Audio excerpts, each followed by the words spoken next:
આવડા ઋષિ મુનિઓ સંતોએ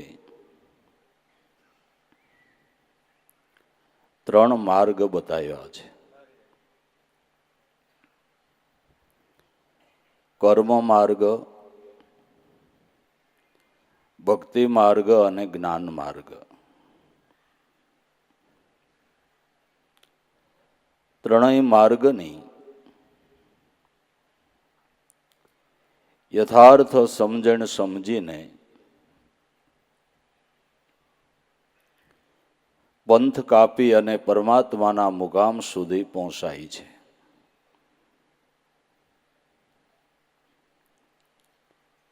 કર્મ માર્ગ એટલે શુદ્ધ હૃદયના ભાવની સેવા ભક્તિ. શુદ્ધ હૃદયના ભાવથી સેવા કરો એ કર્મ માર્ગ છે. સેવાથી ચિત્ત શુદ્ધ થાય છે. સેવાથી આત્મારામ પરમાત્માનો આશીર્વાદ મળે છે. સેવાથી કુપાત્ર સુપાત્ર થાય છે.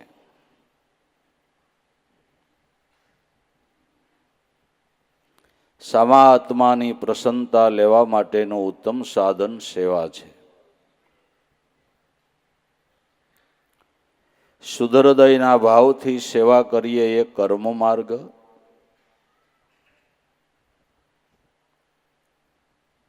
પછી આપણે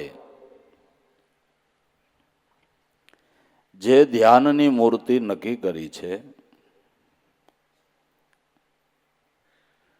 એ સદગુરુ પરમાત્મા સ્વરૂપની અંદર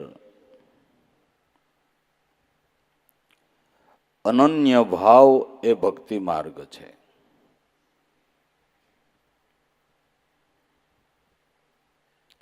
ભાવ વગર ભક્તિ થઈ શકતી નથી. ભાવ વગર ભક્તિ માર્ગની અંદર ગતિ થતી નથી. એટલે પોતાની ધ્યાનની મૂર્તિની અંદર અનન્ય ભાવ એ ભક્તિ માર્ગ છે.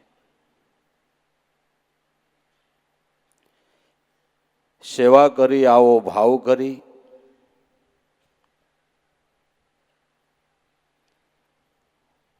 અને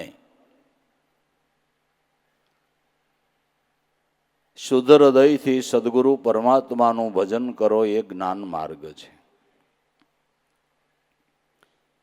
આ 3 માર્ગનો સમન્વય કરીને સમજીને ચાલે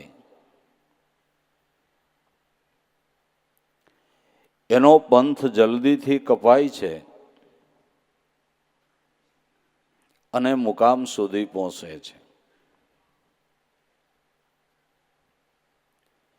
3 માર્ગનો સમન્વય કરીને ચાલવું એ વેદ માર્ગ છે. જે માર્ગે સાધકની જલ્દીથી ગતિ થાય છે, જે માર્ગ ઘણો સુગમ છે, એમાં કાંઈ અટપટું નથી, એવો સુગમ માર્ગ છે. એટલે જલ્દીથી મુકામે પહોંચવાને માટે આપને મહાપુરુષો સંતો આપણા ધર્મગ્રંથો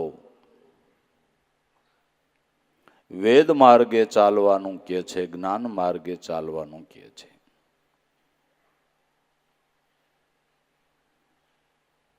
અગમ પંથ નિર્વાણી એ મારા હરિજનો અગમ પંથ નિર્વાણી. અગમ પંથ એટલે જ્ઞાન માર્ગ, વેદ માર્ગ. આ માર્ગે ચાલી અને નિર્વાણ પદ એટલે આત્મપદને પમાય છે. નિર્વાણ પદ એવું નામ કેમ પડ્યું? કે નહીં વાણ જ્યાં વાણીનો વિષય નથી. જે અનુભવથી સમજાય એટલે જે વાતથી નથી સમજાતું, અનુભવથી સમજાય છે. વાણીના વિષયની અંદર એ આવતું નથી. પ્રજ્ઞાથી પરગમ્ય વાણી સે અવાસ્ય પદ, એની મુખથી હું કહું કહાણી. જ્યાં સતા છે અંતર્યામી આત્મ અપારની, મને મળી અમૂલ ખાંક ગુરુદયાથી એક વિવેક વિચારની. જ્યાં વાણીનો વિષય નથી, અવાસ્ય પદ છે, એ નિર્વાણ પદ એટલે આત્મપદ. આત્મપદ એટલે પરમાત્મ પદ, અને પરમાત્મા પદ એટલે ગુરુપદ.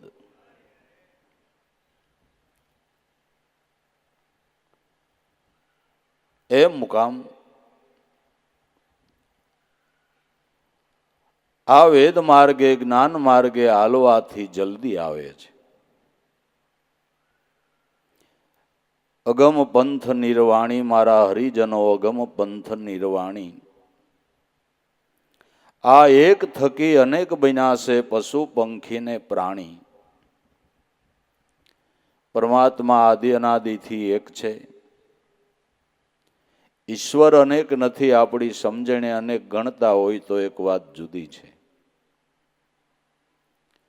અરીસાના માધ્યમથી તમારા 2-5 સ્વરૂપ દેખાય એટલે તમે 2-5 નથી, તમે તો એક જ છો.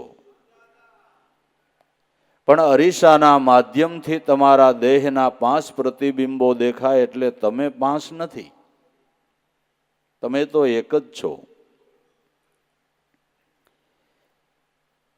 એમ પરમાત્મા એક છે,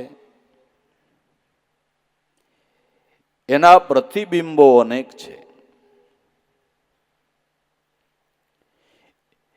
એક પરમાત્મા અનંત રૂપે વિલસે છે.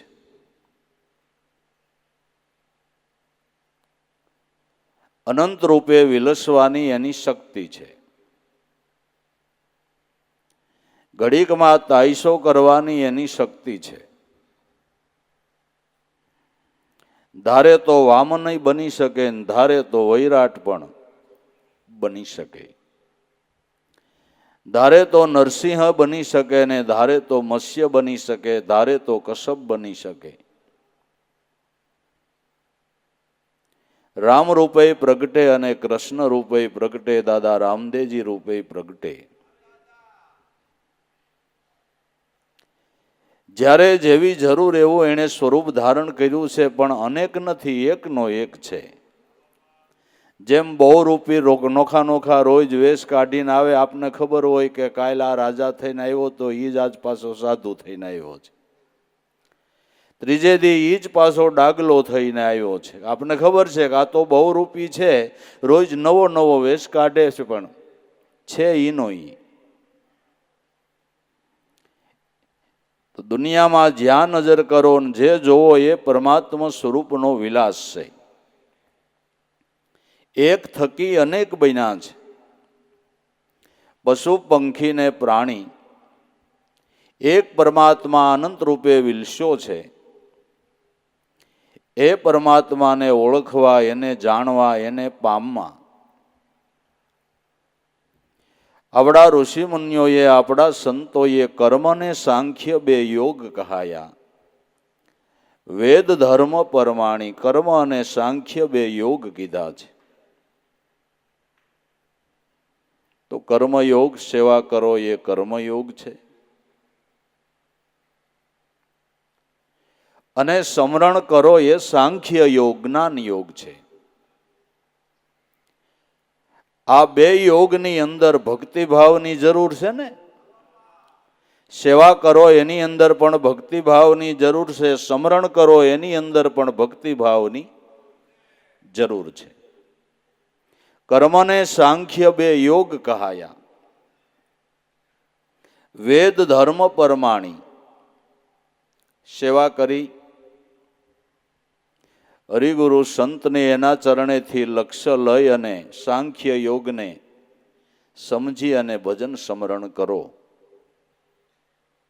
તો આ માર્ગે ચાલીને એના મુકામ સુધી જરૂર પહોંચી જવાય છે. એના શરણે જવાનો રસ્તો સમરણ છે, હાઈવે રોડ છે. કાંટો કાકરો ઠેસ નો વાગે એવો છે. કોઈ શંકાને સ્થાન નો રહીએ એવો છે. શંકાને સ્થાન હું કામ નો રહીએ કે હાઈવે રોડ ઉપર આયલા જતા હોય એટલે બોર્ડ આવતા હોય કે આ આવ્યું હવે આટલા કિલોમીટર મુંબઈ રહ્યું, હવે આ આવ્યું, એના બોડિયા આવતા હોય હવે આટલા કિલોમીટર કપાણા, હવે આટલું બાકી, એટલે આપને સંશય નો રહીએ ને કે આપણો ખોટો માર્ગ છે, નો રહીએ ને. એમ જે મહાપુરુષો સંતો એ હાઈવે રોડ, નેશનલ હાઈવે, રાજ્ય ધોરી માર્ગ આપને બતાવ્યો છે, એમાં દરેક સંતો મહાપુરુષોની નામ નિશાની છે, એની સાક્ષી છે, એની સાક્ષી છે. જે સમરણ માર્ગ, જ્ઞાન માર્ગ, સાંખ્ય માર્ગ આપને સદગુરુએ બતાવ્યો, એમાં જો દરેક મહાપુરુષોની સાક્ષી છે.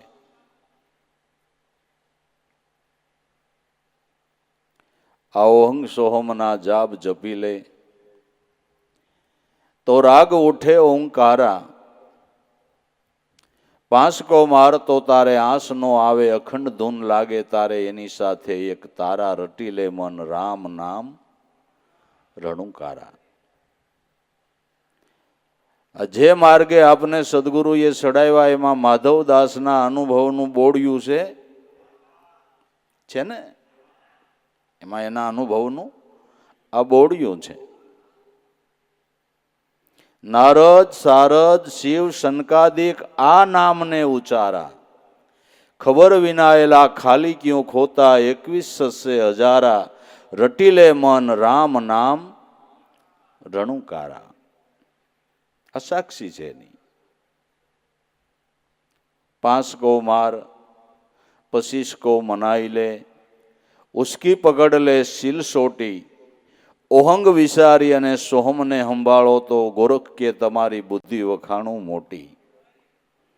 હર હર આ હીરાને પારખ લે, શબ્દ પારખ લે નિજ બૂટી, સ્વાતિ શબ્દને લખી લે જોગી, બાકી વાતો બધી ખોટી. આ યોગીરાજ ગોરખનું બોડિયું છે. આ રસ્તે આયલા ગયા, આ નિશાને આ લક્ષ્ય બતાવ્યું, એનું બોડિયું છે. 24 અવતાર માયલા અવતાર ગુરુ દત્તાત્રેય ભગવાન થયા. એ ગુરુ દત્તાત્રેય મહારાજ કે છે કે તમારામાં જો ઓહંગ ઊંચા ચડે, સોહમ સામા મળે, આ બીજ સાનમાં ફેરો માળા, તમારા ઘટમાં થઈ જાય અંજવાળા. આ યોગનું ઘર, આ યોગનું ઘર, આ ત્રિકુટીની કમાઈ, આની અંદર ભક્તિ માર્ગ, જ્ઞાન માર્ગ, કર્મ માર્ગનો સમન્વય. ત્રિવેણી સંગમ, શ્વાસ ઉશ્વાસ ને શબ્દ ત્રિવેણી સંગમ. કર્મ માર્ગ, ભક્તિ માર્ગ અને જ્ઞાન માર્ગનો સમન્વય. સદગુરુની સેવા થકી તમને નામ મળ્યું. નામમાં ગુરુ સ્વરૂપમાં તમે પ્રેમ બાંધો એ ભક્તિ માર્ગ, સેવા કરી એ કર્મ માર્ગ, અને હવે સમરણ કરો છો એ જ્ઞાન માર્ગ. શ્વાસ ઉશ્વાસ અને શબ્દના માધ્યમથી સમરણ કરો છો, આ ત્રિકુટી. આ ત્રિકુટીમાં નાવા માટેની સમજણ છે, અને આ ત્રિવેણી સંગમમાં જે ધુબકો મારે એના પાપ ધોવાય ને પરમેશ્વર ઓળખાય. આ ત્રિવેણીમાં જે ધુબકો મારે એના પાપ ધોવાય ને પરમેશ્વર ઓળખાય.